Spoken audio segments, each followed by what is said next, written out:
Hey guys, welcome to Calm Belly TV. Oh, heck, my lighting is weird today. Let's try to fix that. Okay, hello to the replay viewers. Thank you for joining me. Yeah, I think I'm just in a really weird position and the light does not want to work, but we'll call it a soft glow. It's more of like a glamour shot sort of video, right? Yeah, let's go with that. Okay, so today I'm going to talk about 10 ways to beat bloat besides just doing a low FODMAP diet, okay? So this is part 3 in my series on how to deal with IBS symptoms. Part 1 was on how to deal with constipation. Part 2 was on how to deal with diarrhea. And this is part 3. So it's about bloating. And when I took a poll in the Facebook group last week, bloating was your #1 most common symptom. So I asked, what symptom do you get most consistently with your IBS? And bloating was the winner by a lot. And I have seen in working with clients and doing my programs that bloating does seem to be kind of the consistent thing that almost everyone with IBS experiences.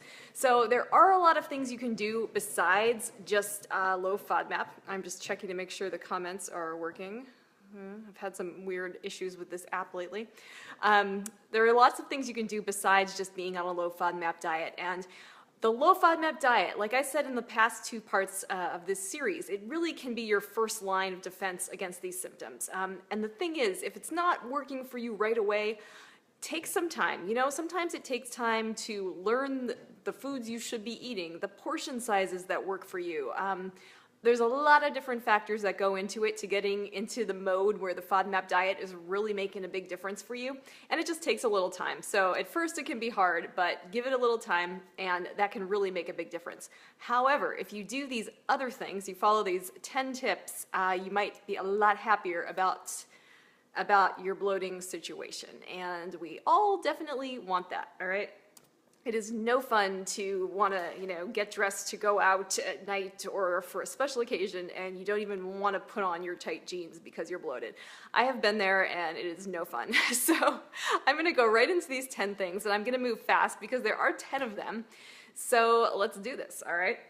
So I've got my notes because I certainly don't remember all 10 and I even have them in sort of a helpful order. So here we go.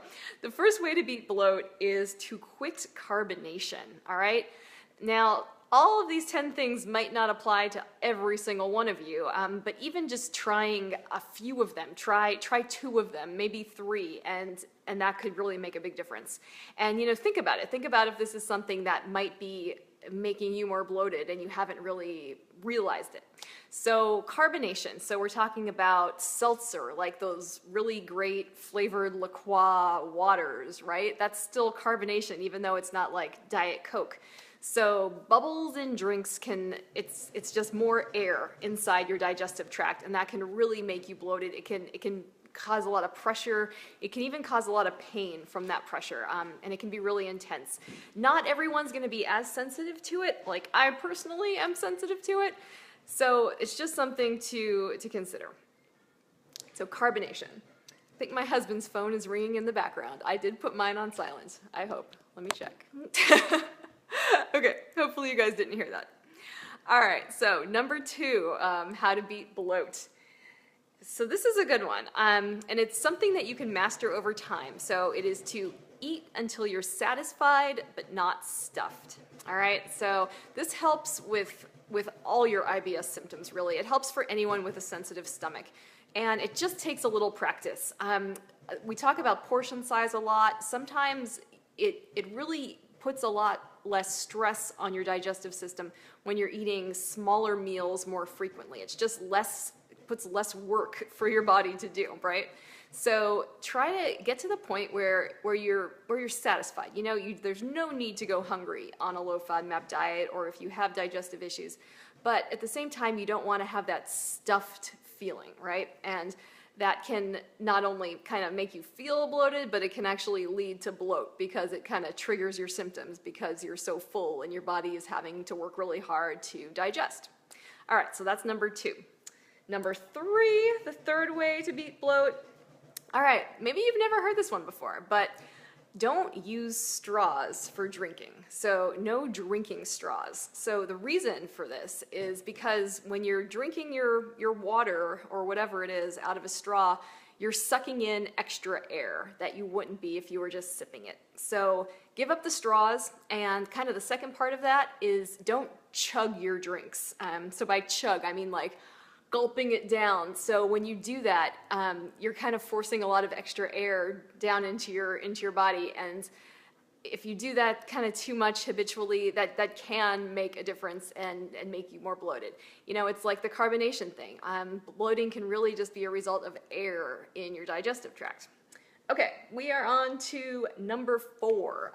This is kind of going along the same lines, but still it's different, and I hope it doesn't make you sad, but you should go easy on the chewing gum. Some of you may chew gum all day, some of you may never touch it, but it's the same principle. Chewing gum, just chomping away, not that you chomp, but it gets more air into your digestive tract. So if you chew gum all day and you're kind of, you know, feeling like you're having issues with bloating, give it a rest for a couple days and see if it makes a difference. If it doesn't make a difference, you can go back to your gum, but or even maybe just reduce it slightly, but it's definitely something to keep in mind. Okay, we are on to number 5. Number 5, ways to beat bloat. Increase fiber slowly. All right, so if you're trying to get more fiber in your diet for whatever reason, or if you're trying to eat more veggies or more whole grains just because it's healthy, which it is, make sure you're increasing the fiber slowly. This is especially important if you're trying things like chia seeds or flax seeds to get extra fiber and extra nutrients. Those things are packed with fiber, and when your body's not used to it and all of a sudden you're eating a ton of fiber, or if you have one meal that's just like, you know, a fiber bomb. Let's say you have 2 tablespoons of chia seeds out of the blue and you've never done that before. That's going to weigh your system down, and you're going to have kind of the opposite effect. It's supposed to help give you more fiber and keep things moving, but it can have the opposite effect. So if you're trying to get more fiber, or if you're changing your diet to eat more natural foods, just be aware of it and do it slowly, especially when it comes to those high fiber ingredients like chia seeds or quinoa. Okay, we are halfway there, you guys. If you have questions, put them in the comments. I hope my app is working. I was having problems seeing comments last week, but I used this in one of my group programs yesterday, and it worked fine. So I don't know what the Facebook app is doing. I'm like pulling up my page to see if anyone's leaving comments that I might be missing. Let me look.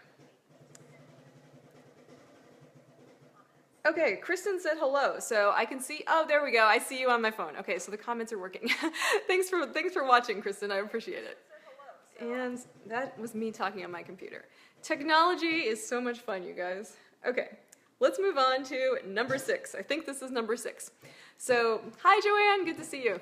Okay, eat cooked veggies in moderate portions. So, kind of 2 things here. Eat cooked veggies as opposed to raw. They're easier for your body to digest. Kind of think about it like, think of raw broccoli versus cooked broccoli. Some of the work has kind of already been done for you, right? So if your body has to break down that raw broccoli, it has to work a little harder. So cooked vegetables are going to go down easier. That's less potential for symptoms and bloating. And then just kind of keep it moderate, especially if you like to eat a lot of those really, you know, those high roughage vegetables like cabbage, salads. Kind of just try to keep your servings moderate. You can eat them throughout the day, but don't have like a massive salad for one meal. That just might be a little too much on your system. So kind of just watch your veggie intake and spread it out more if you can. All right, number 6 on how to beat bloat. Eat your fruit earlier in the day. All right, one of the most common foods that causes bloating that I see in my clients is fruit. And it's such a struggle because we've been told all our lives that fruit is healthy and you want to eat it. It is healthy, but at the same time, it's a little tough on your system. And it's easier to process early in the day when you're fresh, when you know, there's not anything else going on. So if you love fruit, try to eat it in the morning. If you want to have maybe some like right away in the morning and then a couple hours later as a morning snack, it's easier on your body and it's easier to digest earlier in the day. Typically, this may not be true for everyone, but it seems to help. So fruit can be a bloater. All right, number 7. We are moving right along. Oh no, I think I might be on number 8. I don't know. I might have lost track. Yeah, this is number 8. All right, we're even closer than I thought. So number 8 is take your time chewing. All right, so just when you're eating anything, and so many of us have a tendency to eat really fast when we're on the go. We're in our car, we're at the office, you know, you're like eating at your desk or something. Whatever it is, try to take your time. It actually makes a difference if you spend a little more time chewing and eat a little more slowly. And I'm not saying you have to have this beautiful, mindful Zen experience, but kind of slowing down, again, it'll get less air into your digestive tract and you'll be less stressed, and all of that is a good thing for your digestive system. All right, number 9. How to beat bloat. Be mindful of salt intake. Now, some of you probably knew I was going to say this one. Salt causes water retention, and that can cause bloating. So this may be a different kind of bloating than you get, you know, when you eat one of your IBS trigger foods. But still, bloating is bloating, and you want to avoid it. So where people tend to go wrong with salt is in processed foods. When we cook, it's not very common that you add a crazy amount of salt when you're cooking the food from scratch. But if you're eating, you know, crackers, just one serving of crackers, one serving of chips, and then maybe you get like a roast chicken from the store. So all of these things are going to have more salt in them than if you had eaten all homemade food. And it's not practical to eat homemade food all day, every day. But you just have to be kind of aware that excess salt can cause that bloating, and keep an eye out for it and try to eat fewer processed foods or spread them out in a better way. Okay, Rachel says, I always get so jealous that my friends can eat so fast and I chew and eat so slow, but they never seem to get upset stomachs, but when I eat fast, I do. You know, you have a sensitive body, and I think that's why we're all here, and yeah, it can seem unfair, but honestly, I am a very slow eater, I will tell you that, and I absolutely love to eat, and when I'm done eating, I'm a little sad, so I like spending a lot of time eating. And I know if you're with friends, it can be awkward, but you know, if it helps you, if you feel better, it's worth it, right? Okay, and now we are on to number 10. So number 10 on the ways to beat bloat is to stay hydrated, okay? You may have heard this, and I'll explain it like really clearly because it's so strange, but I just said, you know, salt causes water retention, which is true, but it's important to stay hydrated because if your body feels like it's lacking in fluids, if you are dehydrated, your body's going to hold on to all the fluids that it has already, and that's going to make you bloated. So by drinking more water, you won't retain as much. Basically, it'll go right through you, which is the healthy way to be. You know, you'll have more energy. Staying hydrated is a good thing across the board, but it prevents your body from holding on to excess fluids and making you feel bloated. All right, so I'm going to quickly go through those 10, just like reading them off, because I know some of you missed the very beginning. Of course, you can always watch the replay. And while I'm doing this, put in any questions you have about bloating, about the other symptoms, about this series, anything, and I'll be happy to answer your questions. Okay, so 10 ways to beat bloat. Quit carbonation, less carbonated beverages. Eat until you're satisfied but not stuffed. Don't use straws when you're drinking, and don't chug your beverages because it brings excess air into your body. Number 4 is go easy on the chewing gum. Same reason, it brings more air into your digestive tract. Increase your fiber intake slowly. Too much fiber too quickly, especially if you're not used to it, can cause constipation. So the opposite of what you want it to do, basically. Number 6, eat cooked veggies instead of raw, and keep your portions moderate or spread them out throughout the day. If you're someone who has a hard time digesting fresh produce, veggies, fruit, just kind of watch your portion sizes and just try to spread them out and see if that makes a difference with the bloating issue.